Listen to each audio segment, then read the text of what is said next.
Guys, saya rasa kamu sudah tahu cerita terkini ya. Hari ini 16 hari bulan September 2025.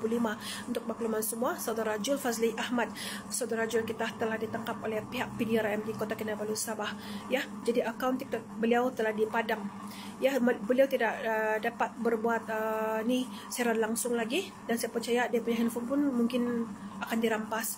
Tapi untuk makluman semua, please take note guys. Go to YouTube, search for Saudara Kap Zulfazli Ahmad. Beliau ada meninggalkan message yang paling penting kepada semua. Saya telah diugut dengan tangkapan politik ini kerana saya membongkarkan kes Zahra Khairlina Mahathir.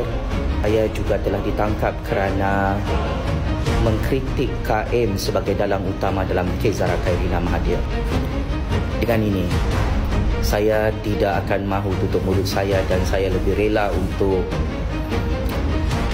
ditangkap dan disumbat dalam penjara demi menuntut keadilan untuk Zahra Khairlina Mahathir dan nyawa 34 juta rakyat Malaysia.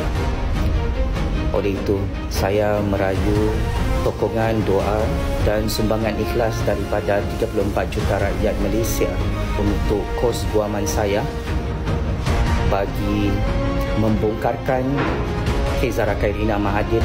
Justice for Zahra, justice untuk 34 juta rakyat Malaysia.